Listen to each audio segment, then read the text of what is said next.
a une collègue du HEC, Geneviève,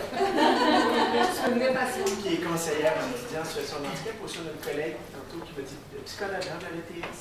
Oui. Bien, bienvenue à la présentation, mais bienvenue surtout dans le cadre des événements de la semaine Citoyenneté Handicap, qui est à sa 3e ou 4e année, et le service que je chapeaute, Sylvain Lemay, responsable du service aux étudiants en situation de handicap, est fier de participer à cet événement-là. L'année dernière, on avait une belle programmation aussi, mais on a fini par faire ça en capsule sur le web, compte tenu que le contexte étudiant n'était pas favorable à faire un événement de cette nature-là. En fait, était favorable, mais pas dans les murs. C'est bien dit. Peut-être te présenter, Benoît. Benoît Racette, ancien du Cégep de Saint-Laurent, parce que je suis avec les gens ici. Et je suis avec SECO, qui est un organisme de défense de droits pour les personnes en situation de handicap. Une déficience motrice particulière. Donc, l'événement est invité dans le cadre de la semaine et handicap. J'ai la programmation devant moi, sinon vous pouvez avoir de l'information sur différents médias auprès de Benoît autant que de moi. Ça va pour l'instant? On va voir avec moi, en fait, l'ensemble des statistiques au Québec. On a réussi à faire ce tableau-là qui est, en fait, avec nos étudiants et nos étudiantes, c'est accueillir, respecter, percevoir, comprendre, accompagner, accommoder, soutenir, réaliser, créer. Puis en bout de ligne, c'est comme pour n'importe quelle autre personne, c'est également vivre. On a essayé aussi d'illustrer plus le handicap. On était passé dans les années 80-90 à toujours vouloir démontrer les personnes handicapées de par leur apparence différente. Et on a essayé par cette mission-là de juste mettre l'accent sur les sourires. Et à travers ça, je me mettrai au défi de savoir qui est une personne handicapée traditionnelle ou émergente. Traditionnelle, j'entends déficience motrice, déficience auditive, déficience visuelle. Et je suis sûr que les gens disent « Ah, ben la déficience visuelle, c'est facile. C'est la jeune fille en bas à droite avec le chien. » Eh bien non, c'est une personne qui a une déficience motrice. Ce n'est pas quelqu'un qui a une déficience visuelle.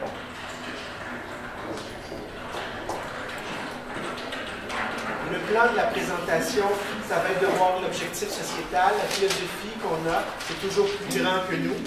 Donc, on fait référence aux politiques législatives, nos obligations légales. L'accommodement est une finalité, mais ce n'est pas nécessairement un passage obligé. La diversification et l'évolution des profils étudiants, j'en ai parlé, traditionnel, émergent, rapidement. La structure de service et les défis communs. Tantôt, j'en parlais avec l'enseignante. Il y a l'étudiant toujours qui est au cœur du parcours. Il y a le conseiller ou la conseillère, mais également l'enseignant qui est tout à fait partie intégrante de cette triangulation de service, soit pour nous référer des gens, ou soit pour mettre en place. Une citation, si tu diffères de moi, loin de me léser, tu m'enrichis, Saint-Exupéry. Il n'a pas seulement dit la beauté est intérieure, les yeux, on ne voit bien qu'avec les yeux du cœur. Autour de la table, il y a à peu près tous les étudiants qu'on pourrait avoir en milieu de l'enseignement supérieur. On a quelqu'un qui a une déficience motrice. On a tous les autres pour qui le handicap n'est pas nécessairement visible. Et c'est le défi actuellement dans l'ensemble des services et auprès de l'ensemble des conseillers et des conseillères aux étudiants en situation de handicap. L'objectif, l'accessibilité à la suite aux études supérieures, c'est quelque chose qui est plus grand que nous. Et dans un mémoire, la conférence des recteurs qui chapeaute l'ensemble des universités au Québec a dit en 2010 que les portes des établissements ont été largement ouvertes dans le but de faciliter l'accès à l'éventail plus grand de la population, de diminuer l'impact des conditions associées à l'appartenance sociale d'origine, d'affirmer la volonté des établissements d'enseignement supérieur de ne plus être réservés à une élite. À partir du moment où on ne s'adresse pas à une élite, on s'adresse à des gens pour qui le coffre à outils est peut-être moins chargé d'instruments. L'UQAM, de par sa mission d'innovation, de par son historique, qui a eu 40 ans il y a quelques années, reçoit beaucoup des étudiants de première génération, c'est-à-dire qui n'ont pas un parcours familial avec un bac, un parent ou un oncle. Donc, c'est souvent des gens qui arrivent à l'université moins préparés. Donc, il ne faut pas s'étonner que nos statistiques à nous soient imposants, mais c'est aussi une volonté plus grande que nous, que de l'enseignement supérieur. Et dans l'enseignement supérieur, j'inclus également les cégeps, que si on ouvre l'éducation un plus large éventail de la population, on a aussi des gens qui sont peut-être moins outillés ou moins préparés.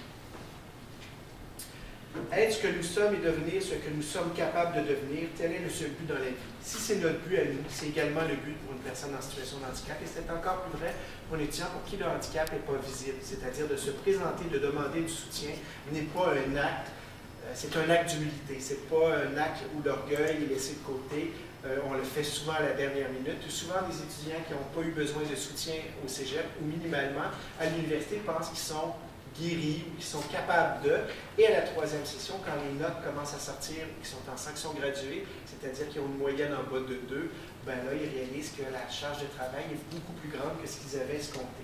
Donc, c'est de les accompagner à réussir leur parcours académique, mais également leur rêve. Et leur rêve, ça peut être de dire, je vais être enseignante, mais après 3 sessions, c'est pourquoi tu vas être enseignante? C'est parce que j'aime les enfants. Bien, si tu aimes les enfants, peut-être que ce n'est pas dans l'enseignement que ça va se développer ou que ça va se déployer. Pourquoi? Parce qu'il y a des défis que tu n'arrives pas à surmonter malgré les mesures qu'on met en place. Historique des services, c'est vrai pour tout le Québec. Le Québec est né après la Révolution tranquille. Et le droit de vote des femmes, on a le président noir comme voisin, la société québécoise a largement changé. En 1978, il y a eu la loi 9 qui donne naissance à la création de l'Office des personnes handicapées du Québec et une volonté que les personnes handicapées aient droit à une vie sociale pleine et entière. À partir de 1981, à la suite de l'année internationale des personnes handicapées, l'OPHQ va mettre en place la politique à part égale qui va être revisée et revisitée en 2004 pour devenir la politique à part entière. Des fois, je les confonds. Les deux vont faire en sorte que l'ensemble des services pour les personnes handicapées au Québec vont se développer dans ce contexte-là. En 1985, il y a la mise en place du service à l'UQAM. En 1987, la politique 44, qui est la politique, à l'époque, qui s'appelait la politique d'intégration des étudiants et des étudiantes en situation handicapée, et maintenant, qui s'appelle depuis 2005-2007, la politique d'accueil de soutien aux étudiants et étudiantes en situation de handicap, qui est la politique institutionnelle que vous allez voir après ma présentation à partir de 10h, 10h15 avec Dolores Otero, qui va vous présenter en quoi une politique institutionnelle aide le conseiller, la conseillère, mais aide également les facultés, les institutions à s'appuyer sur une vision plus grande, hein, sur une vision de l'institution, de l'établissement. Après ça, en 1994, la politique de la CREPUC va avoir une politique d'intégration dans l'ensemble. Non pas une politique d'intégration, mais ce que la CREPUC va dire en 1994, c'est qu'il faut qu'il y ait un répondant dans l'ensemble des universités qui sont autour de la table à la CREPUC pour répondre aux étudiants en situation de handicap. À l'UQAM, on avait déjà une longueur d'avance, on l'avait fait en 1985. Il y a certains établissements où il n'y en avait pas, et il va y avoir des conseillers ou des conseillères qui vont avoir 2 ou 3 chapeaux dans ce contexte-là. Ils vont être à l'aide financière, ils vont être aux étudiants handicapés, et ils vont être souvent à l'employabilité ou conseillers d'orientation. Donc, ça va jouer autour de ces eaux-là. C'est dans ce contexte-là que le ministère de l'Éducation va développer 2 axes de services, soit un volet d'aide financière, les prêts et bourses, rendre pour l'étudiant ou l'étudiante la possibilité d'aller à l'université ou d'aller au cégep, même si la famille n'a pas beaucoup d'argent, de revenus, et un volet de besoins particuliers. Dans les cégeps, le volet besoins particuliers ne s'est jamais déployé autant qu'à l'université. Dans les cégeps, le ministère de l'Éducation finançait 2 cégeps, c'est-à-dire le cégep de Sainte-Foy et le cégep du Vieux-Montréal, pour donner des services dans l'ensemble des établissements de Montréal ou de la région de Québec. Les universités étant indépendantes, et de par la CREPUC et autonome, le ministère de l'Éducation n'a pas financé les universités, va financer les étudiants via un autre volet qui s'appelait le programme d'allocation aux besoins particuliers. Donc, en 1997, l'association que je préside, qui est l'Association québécoise interuniversitaire des conseillers aux étudiants en situation de handicap,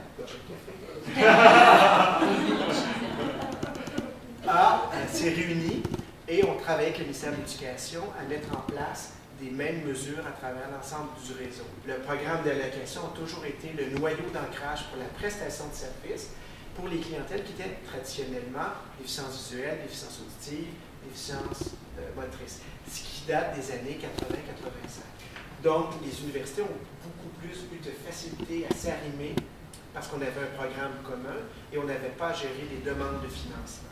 Je parle du contexte large, on y reviendra dans quelques instants. Ce qui va amener un changement de législation avec la politique à part entière en 2004-2007, c'est qu'une personne handicapée au Québec maintenant, c'est toute personne ayant une déficience entraînant une incapacité significative et persistante qui est sujette à rencontrer des obstacles dans l'accomplissement d'activités courantes. Il n'y a plus d'un modèle médical. On ne dit plus qu'elle doit avoir une limitation. On parle d'incapacité, on ne les nomme pas, on parle d'incapacité significative qui est là, puis qui n'est pas minimale, qui est là, qui prend beaucoup de ton temps dans ton habillement, dans ton raisonnement. Persistante, ce n'est pas un bras cassé, ce n'est pas temporaire, même si le bras cassé peut amener un besoin de prise de notes et peut amener une réadaptation s'il y a une fracture très sévère. Mais dans le temps, au bout de 2, 3 ans, 6 mois, la personne retrouve la plupart du temps ses grandes capacités. Ce qui va amener la grande différence au niveau des services, c'est qu'on ne va plus parler de personnes handicapées. On peut toujours en parler, ce n'est pas négatif en soi, mais ça va ouvrir le champ du handicap à toute une clientèle qui, avant, ne se considère pas comme des personnes handicapées, ni via les programmes du ministère de l'Éducation, ni via la définition d'une personne handicapée. On y reviendra. Et ça, c'est la loi 56 de la politique à part entière. Plus loin, plus grand que nous, on va arriver au PPH, qui est le processus de production du handicap. Je vais en parler rapidement parce que c'est un modèle complexe, mais c'est un modèle qui est positif. C'est-à-dire que moi, qui ai de la dystrophie musculaire, qui est venu au monde avec ça, à 8 ans, j'ai eu un diagnostic, j'ai marché, j'ai été bipède pas mal toute ma vie. Maintenant, je suis bipède à temps partiel. Si je suis dans un environnement qui est accessible, je ne suis pas une personne handicapée. S'il y a une rampe d'accès, qu'il y a des portes automatiques, je ne suis pas une personne handicapée.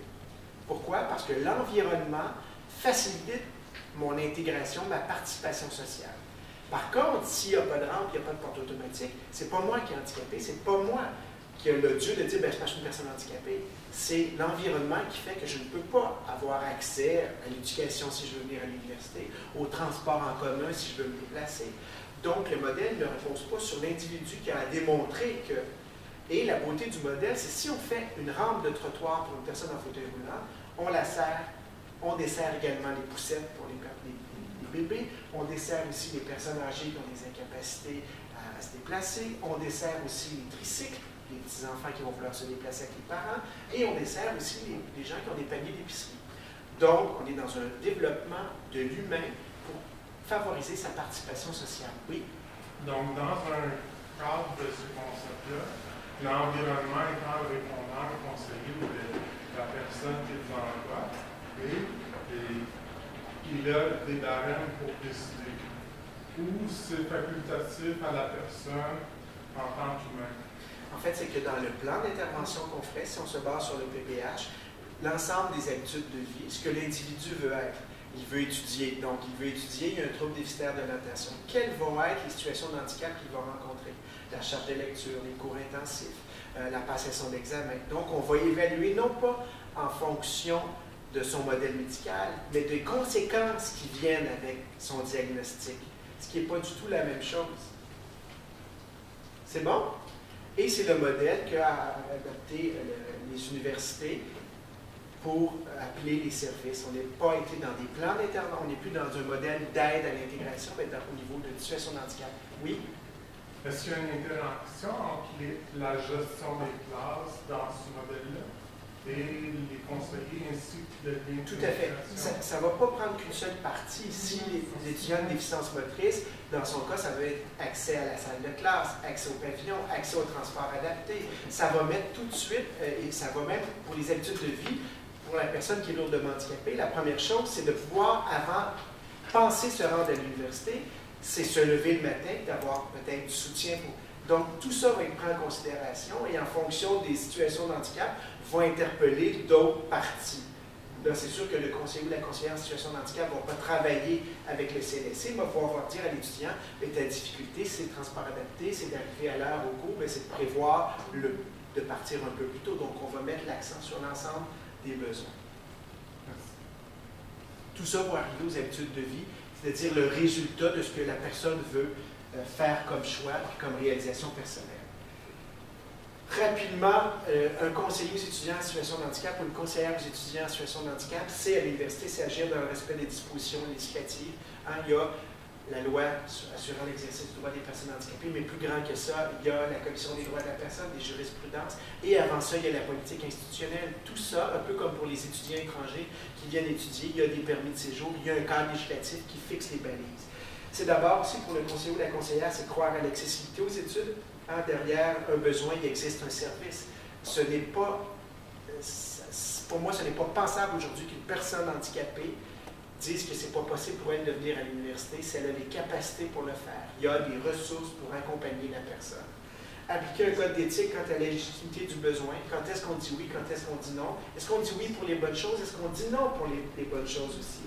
Aider l'étudiant dans sa démarche de reconnaissance de sa situation de handicap, parce qu'on est toujours malheureusement, comme ministère de l'Éducation, dans un modèle médical, même si la loi qui assure l'exercice du droit des personnes handicapées n'est pas dans un modèle médical.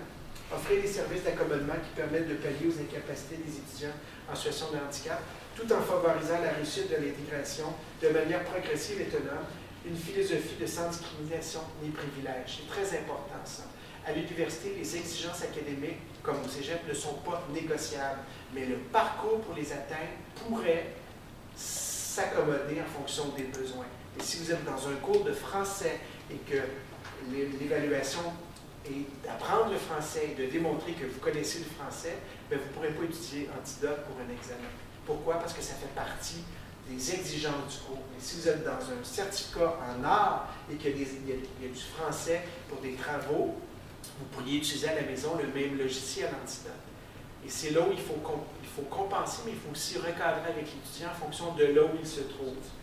Aider l'étudiant à faire la transition du collégial à l'université et jusqu'au marché du travail. Le but de l'étudiant, c'est aussi intégrer le marché du travail, mais l'université n'est pas là nécessairement pour faire en sorte que l'étudiant va rentrer sur le marché du travail. Elle est là pour satisfaire à des exigences académiques. Donc, si on se pose souvent la question, oui, mais l'étudiant handicapé, là, ou en situation de handicap, est-ce qu'il va travailler? Si on se pose cette question-là pour l'étudiant en situation de handicap, on doit se la poser pour les 300 autres qui sont dans le même programme d'études. Pourquoi? Parce que la finalité, et moi j'ai un bac en art dramatique qui date de 92. Est-ce que vous m'avez vu à la télévision récemment? Non. Donc, ça ne fait pas de moi quelqu'un qui regrette d'avoir fait le bac, mais si le bac, pour moi, avait été l'intégration à faire une carrière au théâtre, c'est pas le cas. Donc, je ne l'ai pas fait parce que je n'étais pas handicapé, ça n'a rien à voir, mais il faut recadrer aussi. Et souvent, on a tendance à dire, mais cette personne-là ne va pas travailler dans ce domaine-là. Ce n'est pas nécessairement le rôle. Il y a des domaines, peut-être à l'université, on pourra nuancer. Un permis d'enseignement pour être professeur, c'est sûr qu'il y a plusieurs intervenants, mais généralement, dans certaines facultés, un étudiant doit rencontrer des exigences académiques et le rôle de l'université, c'est de valider le diplôme et le rôle du conseiller et de la conseillère, c'est de faire en sorte de rencontrer ces exigences-là. Si pour des raisons X, l'étudiant ou l'étudiante n'arrive pas à rencontrer ces exigences-là académiques, ben, il faut questionner le plan d'intervention. Est-ce qu'on a travaillé sur les bonnes choses? Puis si on est capable de tout faire ça, ben, il faut travailler avec un conseiller ou une conseillère en orientation pour dire peut-être qu'actuellement, ce programme-là, tu rencontres plus de défis, tu es capable de le faire. Dernier picot, harmoniser les procédures dans les établissements tout en respectant la spécificité de chacun, la taille, l'organisation, les contraintes. Si un étudiant change d'établissement ou change de cégep ou va vers l'université, il doit être capable également de s'attendre à retrouver les mêmes services. Est-ce que vous avez une question? Oui? Concernant le français, c'est dit que vous dites que si la compétence en français, ils ne peuvent pas utiliser Antidote. Pas pour des examens, si le professeur décide que les exigences du français sont quelque chose sur lesquelles il doit, qui sont propres à son programme d'études. À l'enseignement. En enseignement en français. C'est surtout ça. Qu'est-ce que vous faites? Les étudiants dyslexiques qui ne peuvent pas enseigner. Ben, en fait, c'est là où on va dire à l'étudiant, il ne peut pas. On va accompagner l'étudiant, on va regarder, mais on va l'aviser qu'il y a certains examens qui vont être plus difficiles pour lui. S'il a fait le texte de français au cégep, il n'y aura pas le test d'admission ici. Par contre, ici, à l'université, il va être obligé de passer un test de français. Peu importe s'il arrive de l'éducation des adultes ou il arrive après 2 années de retraite du cégep, s'il n'a pas satisfait les exigences du français au cégep, ici à l'UQAM, on va avoir un test d'admission en français. Pour le faire, il va avoir du temps supplémentaire. Puis là, il va peut-être pouvoir pas avoir ses logiciels. Là, il n'a pas le droit à l'Antidote, puis le ministère. Par contre, il va avoir droit au même logiciel s'il fait un travail à la maison. Pourquoi? Parce que là, n'importe qui à la maison a droit à ses outils. Et tu peux pas empêcher. Oui. C'est vrai de façon complémentaire, c'est qu'actuellement, il y a eu une entente avec le MES et l'ensemble des universités au Québec pour que l'étudiant qui est en formation en enseignement doive absolument réussir dans son stage 3, il y a 4 stages au total, le fameux technique. Puis ça, ce test-là est dans 2 parties. Il y a une partie plus de rédaction, composition, mais il y a une première partie qui porte sur le code. Puis ça va être réussi de façon vraiment autonome, là, sans l'aide d'un correcteur. C'est un test qui est assez difficile, ce qui fait que effectivement, ça représente un défi substantielle qui pourrait faire en sorte que les étudiants qui sont dyslexiques, en tout cas, ils pensent à deux fois. Même la fille qui est dyslexique, à un moment donné, quand elle a été consciente de ça, pour elle, c'était clair que le choix d'une carrière en enseignement, c'était... Et je pense que c'est du cas par cas. Parce qu'on a certaines étudiantes, en particulier, c'est surtout des filles, qui ont pris des tuteurs privés et qui ont réussi le TECFE après la quatrième. Mais ça ne veut pas dire après qu'ils vont être moins dyslexiques, mais c'est un test à passer. Donc, c'est des connaissances, donc ils pratiquent, ils vont y arriver. Mais il faut être conscient, comme une infirmière, et au cégep, vous avez eu ça en technique, qui est dyslexique, quand elle va arriver au stage, si elle trompe entre 41 et 14 pour une dose de médicaments, on n'est pas du tout dans la même chose. Donc, c'est là où... Oui, mais bon, dans cette famille-là, ça peut être aussi d'écrire des rapports que ses autres collègues n'arrivent pas à louer. C'est toujours du cas par cas. Et le rôle du conseiller, ça va être d'accompagner l'étudiant ou l'étudiante, mais de lui dire que tôt ou tard, il y a peut-être une situation qu'on n'arrivera pas à surmonter. Et le TECFE n'est pas propre à l'université, il est géré par le ministère de l'Éducation, puis il se passe à l'extérieur avec des firmes à l'extérieur. C'est un peu contradictoire comme... Non. En fait, c'est parce que je pense qu'il faut voir qu'il y a certaines professions où il y a vraiment des normes qui sont exigées, qui sont des normes ministérielles. Je pense que là-dessus, personne ne peut être à l'encontre de ça compte tenu de l'égalité. Alors, on est un peu aux prises avec ces mesures. La difficulté, je le vois plus, ce serait une étudiante ou un étudiant qui va en art, qui réussit tout bien les cours pratiques, les cours théoriques parce qu'elle a accès à ses logiciels, elle a du soutien académique, elle a de la révision. Mais quand elle arrive, c'est le enseigner, elle doit faire aussi les exigences du français. Et c'est là où on va rencontrer. Et il faut se mettre en que c'est un permis d'enseignement. Et après, la personne doit aussi, auprès des enfants, être capable de recorriger les fautes d'orthographe. Benoît? Oui, ben, en fait, ça me fait penser à ce qui s'est passé au niveau des droits et libertés. Au niveau du marché du travail, on a reconnu qu'il fallait absolument qu'il y ait des adaptations ou des accommodements. Puis ça a été amené aussi collégial, mais effectivement, il y a autre chose qui interfère les règles des ordres professionnels, mais aussi le risque pour les gens qui reçoivent éventuellement des services. Ça serait là. Ça, c'est devenu plus important, je dirais, en jaugeant les droits et libertés. C'est un peu, j'ai l'impression, je ne suis pas sûr de niveau technique, mais j'ai l'impression que c'est un peu le même. En fait, un étudiant ou une étudiante pourrait très bien graduer en travail social et pourrait être admissible à l'ordre de travail. Ou quelqu'un pourrait finir ici à l'UQAM en droit, mais jamais rentrer au barreau parce qu'il ne va pas répondre aux examens. Par contre, dans tous les cas, il a droit à du temps supplémentaire ou à un local isolé, mais il devrait être capable de démontrer qu'il maîtrise des concepts propres à sa profession. Ça serait comme un ingénieur qui ne maîtrise pas vraiment bien les mathématiques. Moi, il reviendra si vous voulez. Donc, c'est le changement auquel on fait face. Tout changement est difficile et on n'est jamais prêt. La technologie sans fil ne fait pas que des heureux. Par cette petite caricature-là, je pense qu'on illustre bien. Et c'est les défis. Moi, je vois ça comme des défis et je pense que mon but, c'est comme conseiller, puis je pense que c'est la même chose des traits d'équipe, c'est pas de briser le rêve d'un étudiant ou d'étudiante. Parce que quand moi, je voulais aller au bac en théâtre, malgré que j'étais handicapé, je l'ai fait, j'ai réussi. Mais c'est de mettre devant l'étudiant ou l'étudiante l'ensemble des pistes et des défis qu'elle va rencontrer. Et si elle réussit les exigences académiques, on l'accompagne. La finalité, peut-être que ce sera à elle de jauger, mais combien d'étudiants rentrent dans un programme d'études, font 2 sessions, et après changent de programme d'études parce qu'ils ne réalisent pas. Donc, il ne faut pas que le handicap soit quelque chose parce que l'étudiant ou l'étudiante s'ouvre à nous, on l'empêche d'aller dans un domaine d'études. Et pour moi, c'est là où je rejoins toute l'idée d'inclusion et de la participation sociale. Tu veux l'essayer, on va l'essayer et on va travailler ensemble. Et il y a des cas, il y a des sentiers qui se sont ouverts parce que des filles, en particulier, sont allées dans des champs professionnels auxquels on n'aurait jamais pensé. Et je pense que c'est là-dessus qu'il faut tenter.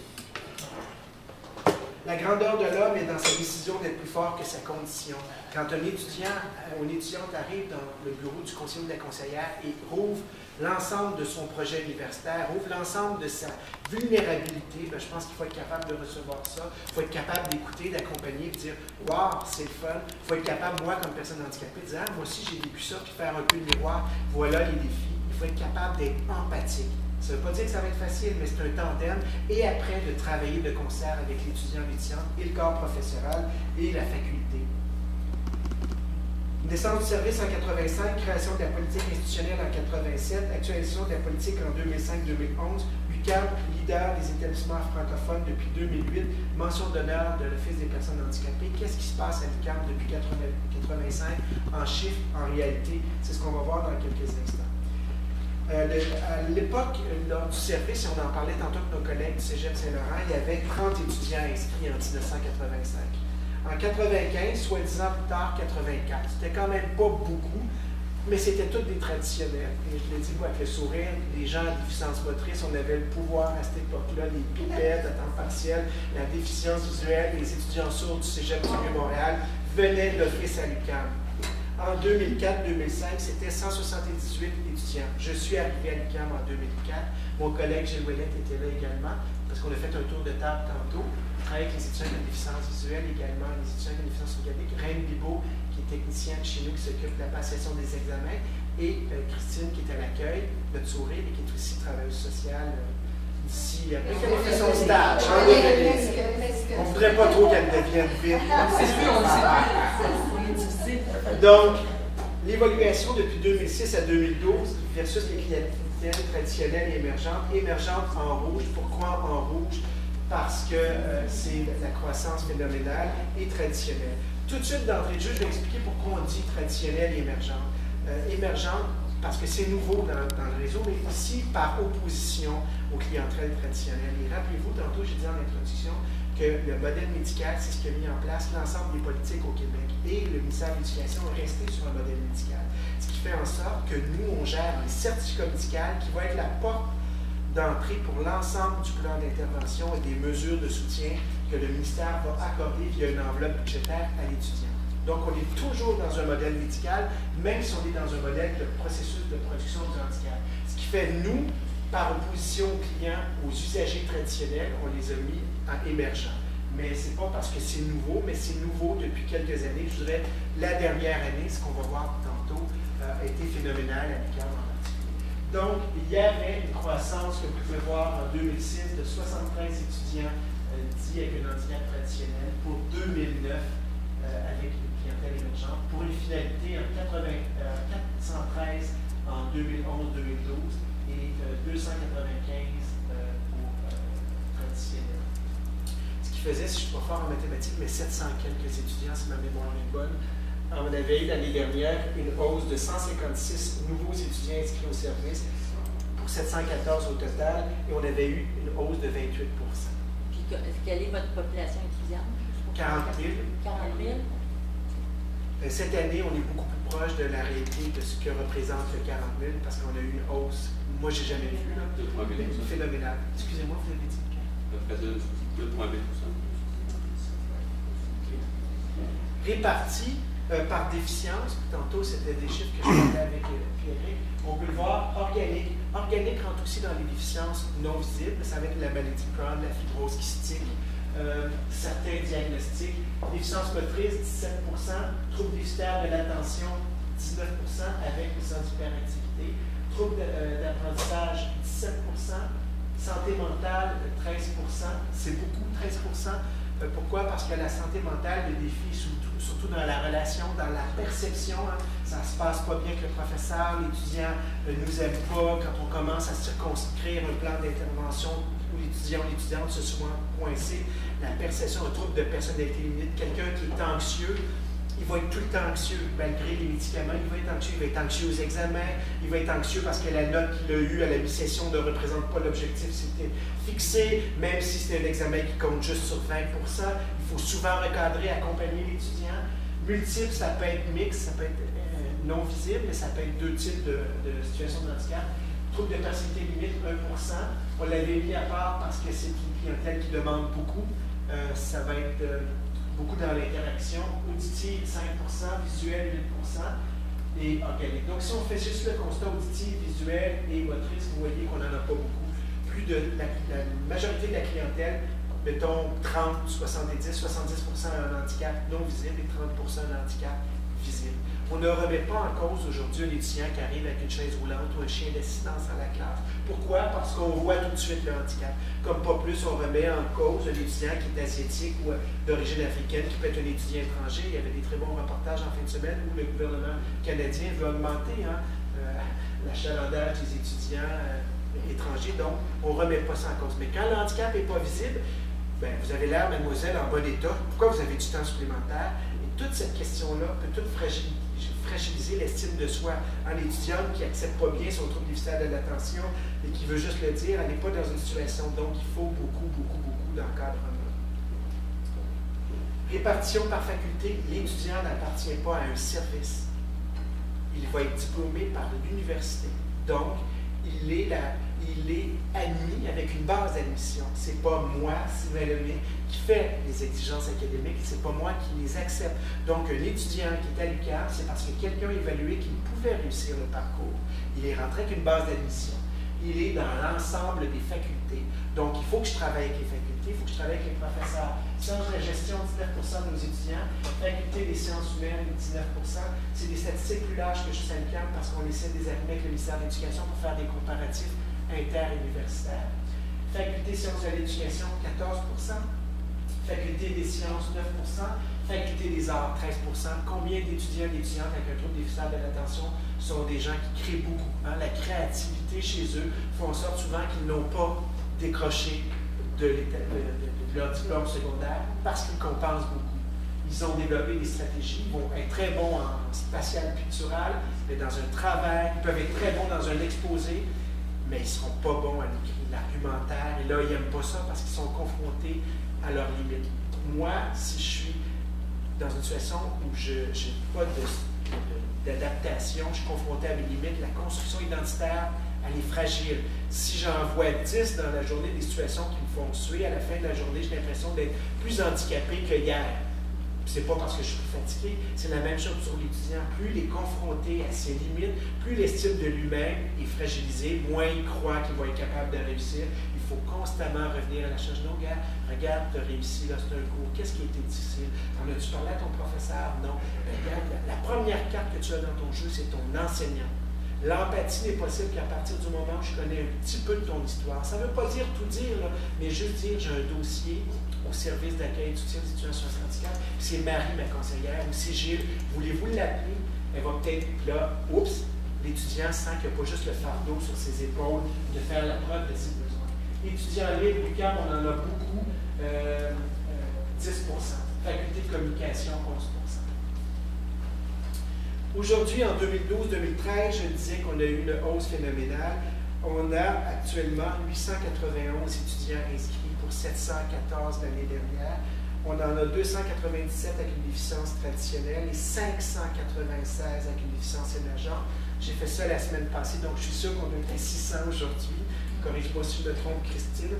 Ça veut dire qu'on a fait face à peu près en 12 semaines, parce qu'il faut se rappeler que la grève, au lieu d'avoir une session de 15 semaines à l'automne, on a eu 300 nouveaux étudiants, 310 à aujourd'hui, on en a eu 300. L'année dernière, à pareille date, j'en avais eu seulement sur 3 périodes, c'est-à-dire l'automne, l'hiver et l'été, 156. Donc, l'équipe du service, et on est 5 professionnels, un conseiller aux technologies adaptées, un conseiller en tutorat, Marie qui est conseillère aux étudiants sur son handicap, Gilles et moi, une technicienne. Donc, on est une personne à l'accueil, on est 7 personnes. Donc, ça a généré, avec 3 semaines de moins, un flux intense de mesures de soutien, puis pas dans un cadre normal. Rappelez-vous, si on parle de la transition, normalement, quand vous faites une demande d'admission à l'UQAM, en formulaire papier, il y a un petit coupon, et sur une base volontaire, vous pouvez mentionner que vous êtes une personne qui avait des besoins particuliers, et l'on demande la nature des besoins, et là, c'est indiqué déficience motrice, déficience visuelle ou autre, et l'étudiant peut l'indiquer. Nous, on reçoit les coupons en avril. En mai, quand on a fait la session d'été, on appelle ceux sur une base volontaire. Bonjour, vous avez fait une demande d'admission à l'UQAM. Avez-vous été admis? Oui. Avez-vous fait votre inscription de cours? Oui. Voulez-vous prendre rendez-vous avec moi? On va faire un plan de match à ce moment-ci. Donc, si l'étudiant n'a pas un certificat médical, parce qu'au cégep, ce n'est pas quelque chose que vous utilisez beaucoup, c'est-à-dire le formulaire du ministère de l'Éducation, nous, on va mettre l'action tout de suite avec l'étudiant et l'étudiante pour faire les certificats médicaux, pour qu'ils soient éligibles au programme d'allocation. Donc, à l'automne, quand il va faire son entrée officielle, si ce n'est pas quelqu'un qui a un trouble envahissant du développement, on va demander, faites la première semaine de cours, reviens nous voir avec les exigences du cours, les plans de match, les plans de cours, les syllabus, puis on va regarder ensemble quelles sont les situations de handicap que tu vas rencontrer. Et là, on va faire un plan d'intervention autour de ça. C'est bon? L'évolution de la clientèle dans le réseau universitaire. L'accès chez l'Association québécoise interuniversitaire des conseillers aux étudiants en situation de handicap, et donc Gorgée de Café. On a un site web, je pourrais vous le donner. L'ensemble des statistiques que je donne, vous le retrouvez. Il y a des capsules d'étudiants qui témoignent aussi du rôle du conseiller et de la conseillère. Il y a le cadre législatif que je vous présente aujourd'hui. Dans le réseau, en 1994, à partir du moment où on a commencé à compiler les statistiques, mais on n'était pas encore officiellement l'ensemble des universités, il y avait 716 étudiants. Aujourd'hui, on a fêté nos 15 ans l'année dernière à l'UQAM, il y a 5194 étudiants. 70%, 30 à peu près, ont un handicap non visible versus un handicap traditionnel. Et vous avez vu que la croissance, elle est constante dans tout le réseau universitaire, y compris pour les universités à l'extérieur de Montréal et les universités dans la grande région métropolitaine. Il y a, peut-être, Juliette pourrait donner quelques chiffres, il y a des écoles où il y en avait moins traditionnellement. Nous, on s'est posé la question, pourquoi il y en a moins à Polytechnique? Pourquoi il y en a moins à Trois-Rivières? Ben, à l'époque, la conseillère qui était en place avait 4 chapeaux. Il n'y avait pas une structure de service clairement identifiée. Donc, l'étudiant arrivait, ne savait pas nécessairement qu'il y avait un conseiller, ne savait pas nécessairement qu'il avait droit à des aménagements. Donc, tout ça a changé au cours des 15 dernières années, de par le rôle du conseiller, la sensibilisation qu'on a fait, les colloques qu'on a fait, pour sensibiliser les directions qu'il faut qu'il y ait un endroit où c'est clairement identifié que c'est des besoins X. Il faut que ces mesures-là soient validées par un professionnel ou une professionnelle. C'est là pour aider le professeur, parce que le professeur peut dire non pour les mauvaises raisons, puis peut dire oui pour les mauvaises raisons. Parce qu'un étudiant qui insiste beaucoup, à partir du moment où on a dit oui, c'est difficile de lui dire non. Et ce n'est pas parce que l'étudiant en fait la demande que c'est un besoin légitime. Il faut qu'il soit pris en considération, ce besoin-là. Pourquoi il a besoin de ça? Ce n'est pas parce que tu as de la prise de notes que tu es dispensé de ne pas assister au cours. Benoît? Est-ce qu'on a des données ou des approximations pour le réseau collégial? Moi, je ne les ai pas. C'est une donnée que Pierre, tantôt, Pierrick, c'est ça, m'a demandé. Pierre Daniel, excuse-moi. Les cégeps et compil, nous, on a une présentation. Il y a une croissance là aussi. Là, ça semble un peu se résorber. Ils ne sont pas calculés tout à fait de la même façon. 400 000. Oui, ils ont une catégorie neurologique avec laquelle nous, on est un petit peu en rupture. Parce que neurologique, moi, je rentre dans neurologique, la sclérose en plaques rentre en neurologique. Et là, on essaie de voir comment on pourrait harmoniser, parce que le colloque qu'on a fait l'année dernière, c'était l'enseignement supérieur. On a eu beaucoup de gens des cégeps. Fait comment on pourrait travailler, puis avec le comité interordre qui chapeaute Vieux-Montréal, Montmorency, l'UDM et l'UQAM. Et on va avoir des travaux. Le 24 mai, probablement, les partenaires des cégeps vont être invités. C'est ici à l'UQAM.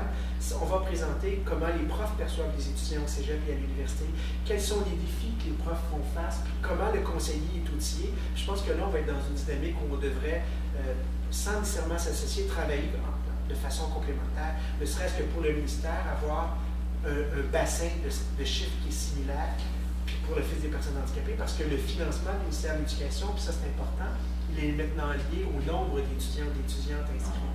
Donc, il va falloir que les chiffres soient similaires parce qu'on ne pourra pas questionner. Puis en même temps, c'est que ça donne un tableau aussi. Puis on voudrait, nous, on a fait une enquête aussi de relance en 97, je ne me rappelle plus. Avec le CAMO, qui est un organisme d'employabilité pour personnes handicapées sur la main-d'œuvre, pour voir est-ce que nos étudiants qui graduent trouvent de l'emploi. Trouvent de l'emploi. Donc, il faudrait la refaire parce que c'est beau aussi de les accompagner. À l'UQAM et ailleurs, je pense à l'Université Laval, il y a des résidences adaptées, à l'UDM aussi, pour les clientèles traditionnelles. Maintenant, le défi à l'université, il est sur les handicaps non visibles. Et comme ce n'est pas visible, on a tendance à mettre, Goffman, un sociologue que j'aime beaucoup, parle de 5 primitives de sociologie. On a l'impression à donner beaucoup d'attributs à quelqu'un quand il a l'air handicapé. Puis quand il a l'air handicapé, on a l'impression de mademoiselle, vous devriez être capable, vous avez l'air en santé, mais ce n'est pas parce qu'elle est malade, là. Elle a un trouble déficitaire à l'attention. Elle a de la difficulté quand il y a du bruit dans une salle de cours. Donc, c'est de travailler là-dessus. C'est pour ça que je suis content qu'il y ait une enseignante aujourd'hui. Mais des événements comme ça, on veut en refaire. Puis la présentation de cet après-midi avec la Commission des droits de la personne, elle est jumelée avec une enseignante de l'UQAM qui donne un cours droit et démocratie et racisme. Donc, c'est intéressant de jumeler tout ça. La différence entre traditionnel et émergent de 1994 à 2012 dans le réseau universitaire, bien là, vous le voyez, en fuchsia, 3168 et traditionnel 2012 étudiants. On va compiler au cours des prochains mois pour l'année 2012-2013. Hier, j'avais ma collègue de l'Université Laval au téléphone. Elle est rendue à 700 étudiants, alors que l'année dernière, elle était en bas de 500. Nous, on était à 700 l'année dernière, on était à 910 tantôt. L'Université Concordia, qui est à peu près l'équivalent au niveau des programmes, et dépassé, merci, le cap des 1000 étudiants. Donc, il n'est pas faux de croire que l'UQAM va atteindre. C'est sûr qu'il va y avoir un plateau tôt ou tard. Je pense que l'autre défi après les handicaps non visibles, ça va être le plus gros défi, ça va être la santé mentale. La santé mentale, c'est le défi. Oui, Gilles? Le but de complément d'information, c'est qu'actuellement, les élèves identifiés au secondaire, soit la carte actuellement. C'est ça. Donc, c'est sûr que pour les 5 prochaines années, ça va augmenter. Pour les besoins particuliers, mais il va y avoir un plateau pour le total des étudiants inscrits. Geneviève? Là, je voulais juste, nous, on est à plus petite échelle, il y en a un bassin d'étudiants moins grand, mais vous, l'année passée, quand je suis arrivée pour 2011-2012, on était à 57 étudiants. Oui. On se fait handicap, puis cette année, ils ne sont pas tous terminés complets. Pour 2012-2013, on est passé 100. Une des plus grandes questions qu'on entend, puis peut-être oui, deux choses. Une des questions qu'on entend beaucoup, mais avant de dire celle-là, parce que ça me fait penser, les gens vont dire oui, mais avant, il n'y en avait pas au HEC. Oui, mais peut-être que le projet universitaire n'était pas envisageable pour des gens au HEC. Toutes les universités, tous les cégeps répondent au même cadre législatif. Hein? Donc, l'étudiant peut avoir certains aménagements si ceux-ci sont validés, puis que le conseiller regarde en fonction des besoins. Mais les exigences académiques ne sont pas négociables. C'est pas parce que tu es handicapé que tu vas en faire moins. Mais c'est comment est-ce qu'on va te donner un peu plus de temps supplémentaire? Est-ce qu'on va t'accompagner plus? C'est là-dessus qu'il faut travailler. Et l'autre chose que j'ai oublié, les chiffres, ça va me revenir. Le service d'accueil et de soutien aux étudiants sur handicap et handicap, accueillir, écouter, je pense que ça résout bien avec la mission. Responsabiliser les étudiants. L'étudiant qui nous arrive à la mi-session, bien là, j'aurais besoin de temps supplémentaire pour les examens, tu n'as pas de dossier ici. Comment ça se fait que tu n'es pas venu avant? Tu es à ta 3e session? Oui? Parlant de la responsabilité des étudiants, c'est quoi est-ce qu'il y a un document qui est remis sur la responsabilité des étudiants proportionnellement à ce que le professeur a comme rôle, à ce que le conseiller joue? C'est le même principe que pour les cégeps. La clarté. L'étudiant va avoir une lettre qui valide les aménagements.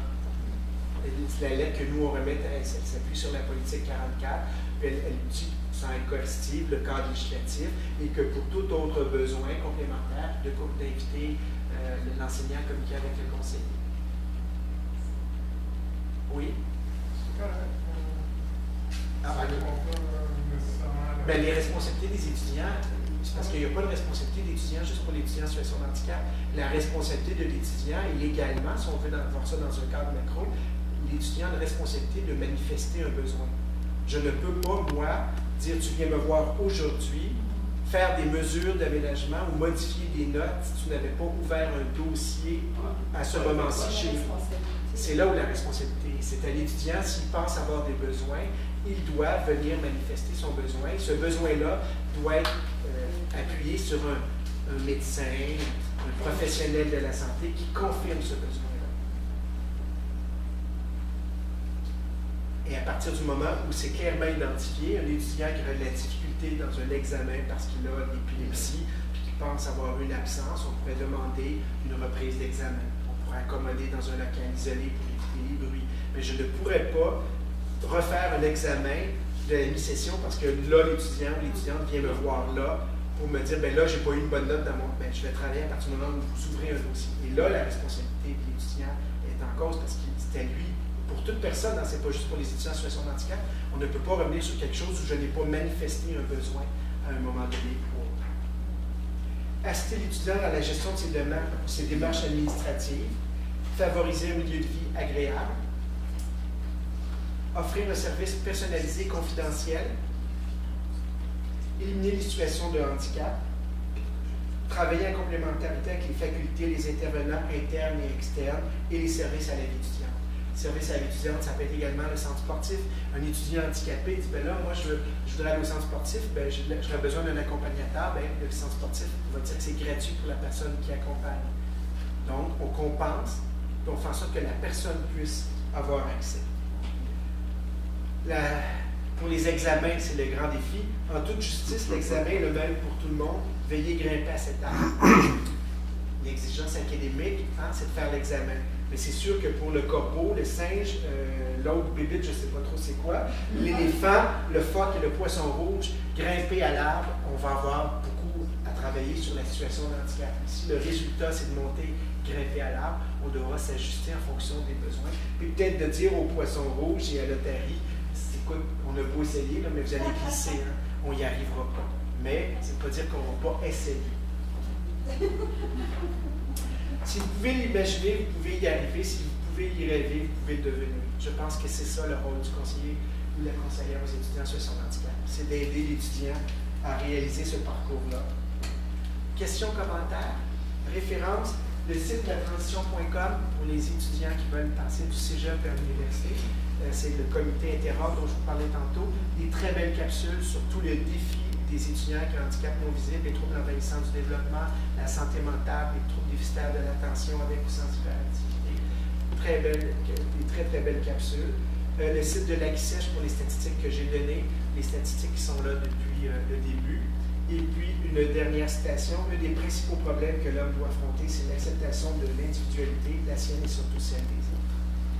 Questions, commentaires? Je n'ai pas répondu à toutes vos questions. Oui, Pierre?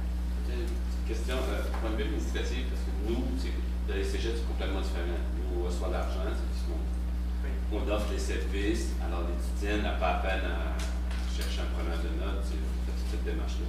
Mais quelqu'un qui a un déficit d'attention, qui a des difficultés à gérer son quotidien, toute cette gestion-là, ça ne peut pas être évident pour vous non plus. Deux choses. Je dirais qu'il y arrive, c'est pas toujours facile. Le programme de l'allocation aux besoins particuliers est en mutation actuellement. Et je pense que le ministère de l'Éducation va aller peut-être vers un modèle éventuellement de financement semblable au cégep. La grande difficulté à l'université, c'est qu'il y a 3 cycles d'études puis un syndicat étudiant. Donc, l'étudiant qui va avoir à engager quelqu'un, ben, si c'est le service qui paie, si c'est l'UQAM, il y a des avantages sociaux, il y a de l'ancienneté, puis il y a de syndicalisation étudiante. J'ai 3 cycles d'études et le taux horaire n'est pas déterminé par moi, mais il est déterminé par la structure. Donc, la prise de notes, le programme d'allocation, c'est le salaire minimum, 9,90 $. Et le soutien à l'accompagnement, c'était 21,17 $ que donne le ministère. Par contre, ça permet à un étudiant qui est lourdement handicapé de s'assurer d'avoir un tuteur de qualité, peut-être de 2e ou de 3e cycle, à un taux horaire plus général.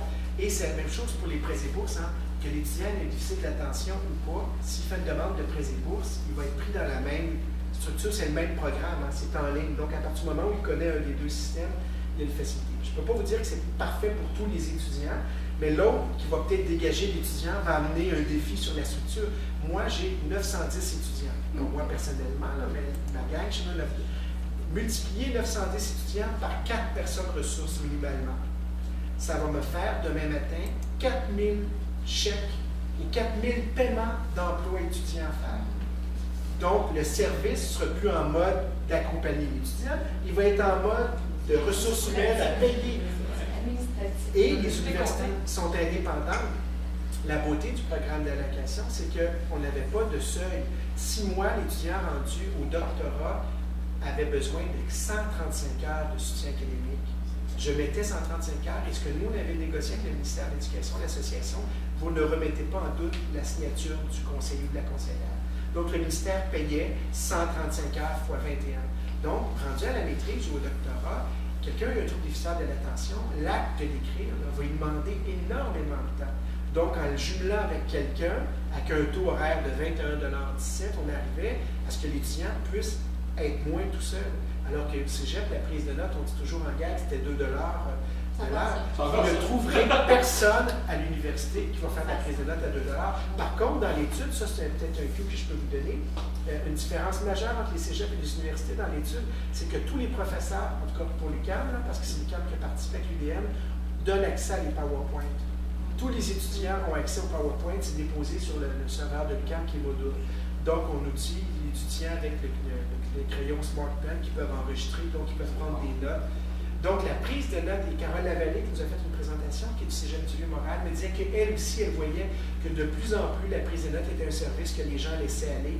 Pourquoi? Parce que les cours, oui, les professeurs de l'accès prennent beaucoup moins de notes.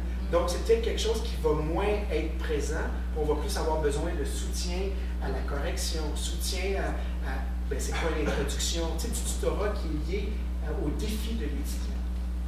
Mais, comme à l'UQAM, on en a beaucoup, le passage n'est pas facile, mais je n'ai jamais vu un étudiant qui a été mal pris. Le système, des fois, le programme d'allocation, il peut être pris dans une spirale, il faut être honnête, mais si, normalement, on est à son affaire, puis le conseiller est là un peu, puis il ne faut pas oublier que l'étudiant veut le responsabiliser. Hein. Il arrive à l'université, il a 22, 24, 25 ans, il va avoir un jour à faire de l'impôt, hein. Il va avoir des formulaires à compléter. Donc, moi, je suis handicapé, mais j'ai aussi des forces et des faiblesses. Donc, l'étudiant dit, écoute, n'oublie pas, tu as telle chose à faire, comment on va le faire? Et on essaie de simplifier beaucoup le programme d'allocation parce qu'il y a quelques années, pour les étudiants sourds, le chèque des interprètes était déposé à l'étudiant. Il recevait 14 000 $ pour payer ses interprètes. Donc, on a dit, c'est illogique. Donc, le programme s'est ajusté. Il n'est pas parfait parce qu'il desservait mal les clientèles émergentes. Mais par contre, chèque, il va où maintenant? Maintenant, il va toujours à l'étudiant, mais pas pour les interprètes. Il va juste pour payer ses ressources. Donc, ses ressources humaines. Vous le recevez, vous? On le reçoit à la première session, puis après, c'est un dépôt direct. Ça coûte 45 $ pour le ministère de l'Éducation, ils mettent un chèque. Donc, quand ils font un dépôt direct, l'État, vous et moi, sauvons le foie de nombre de personnes. Ils mettent un chèque. Questions, commentaires? Mais je ne peux pas vous dire, Pierre, honnêtement, je sais que le ministère, puis il faut, si on veut boucler la boucle, la vie juridique du ministère de l'Éducation, la Commission des droits de la personne a dit au ministère de l'Éducation qu'il fallait qu'il refasse ses travaux, hein, que la notion de déficience fonctionnelle majeure, elle va contre la loi de l'Office des personnes handicapées, puis il y a DFM, ça ne veut absolument rien dire, là. Donc, c'est peut-être la notion, et nous, l'association, ce qu'on disait, c'est donner l'accès aux prêts convertis en bourse pour certains étudiants. La santé mentale, c'est un défi constant, et la personne ne pourra pas étudier à temps plein. Et si elle a que les prêts et bourses pour vivre, elle devrait pouvoir étudier à temps partiel, au même titre que quelqu'un qui est lourdement handicapé. Mais là, le problème, c'est que ça concerne la loi du ministère de l'Éducation, de l'aide financière aux études, et la loi est vieille, puis la modifier, c'est compliqué. Donc, ça c'est un autre étage à Québec, et l'autre étage, c'est le soutien à l'intégration des personnes handicapées, ce qui est le financement actuel dans les cégeps. Parce que le TFM n'est pas clair. Comment? Ce document-là n'est pas très clair. Bien, revenez-vous, déficience fonctionnelle majeure date du modèle médical. Parce que quelqu'un qui a un déficit d'attention peut rentrer dans le trouble organique. Tout à fait. Et là, il y a la gratuité scolaire. Tout à fait. Et des fois, il n'y a pas nécessairement besoin. Pierre-Daniel? La loi ils ont envoyé en 92 sur la case Hope qui aidait beaucoup toutes les situations émergentes au niveau de la santé mentale et de tous les handicaps qui pouvaient être permanents et significatifs. Mais à partir de 1994, ils ont décidé de l'abolir tout simplement et d'établir d'autres balises avec les 4 catégories qui sont présentement encore Tout à fait. Mais organique, beaucoup de médecins vont mettre déficience, trouble d'apprentissage dans ça. Oui, tout à fait. Nous autres, c'est ce qu'on recommande aux étudiants, là, de le mettre dans de faire mettre notre médecin dans la ce qu'on dit, c'est que l'État, puis ils ne peuvent pas le modifier, là, actuellement, l'État donne beaucoup d'argent, peut-être à la fois où c'est pas nécessairement, alors que la santé mentale, c'est le plus gros défi parce qu'il n'y a aucune catégorie. Puis surtout, ce qui est embêtant, c'est qu'on n'est plus dans ce modèle-là et qu'on laisse aux soins d'un médecin. Et là, un étudiant qui arrive de Chicoutimi, mettons, Gaspésie ou les îles de la Madeleine, que Geneviève vient de Chicoutimi, elle n'a pas accès à son médecin facilement. Donc, elle doit voir un médecin, puis elle est à la merci un peu de médecin qui ne la connaît pas. Et c'est que des coches. Et il faudrait revoir ça. Non, parce que la santé mentale, il y a des médecins qui cochent tout va gagner. Tout à fait. Mais quand le médecin ne veut pas, et toi, tu sais que comme professionnel, ça serait bon que l'étudiant soit dans cette catégorie-là, le problème reste entier. Mais de faire du marchandisage.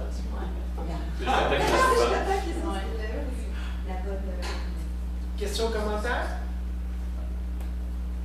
Ben merci. Ça va me faire plaisir de laisser la parole à Monique Brodard. Monique Brodard siège sur le comité institutionnel d'accueil de soutien aux étudiants en situation de handicap. Elle est également doyenne de la faculté d'éducation. Elle va vous présenter aujourd'hui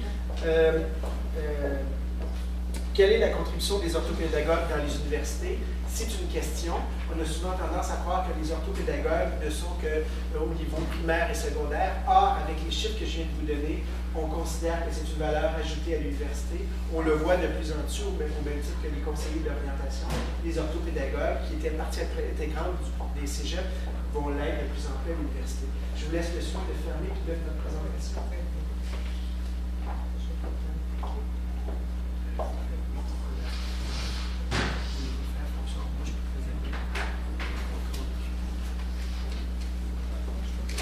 Vous pouvez peut-être vous servir un café en attendant.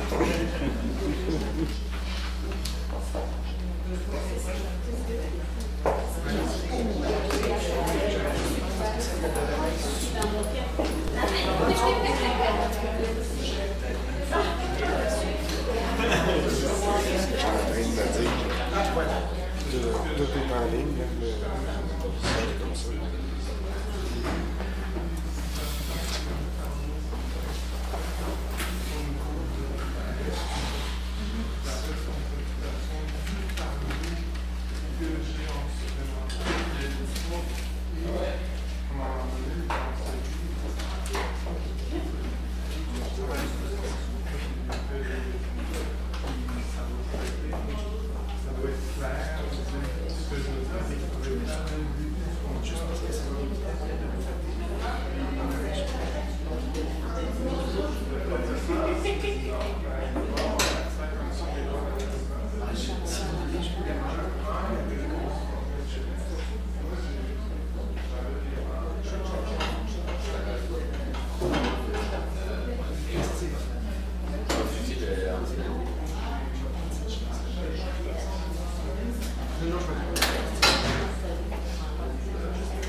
Dans le test, ça m'intrigue l'histoire de français. Oui.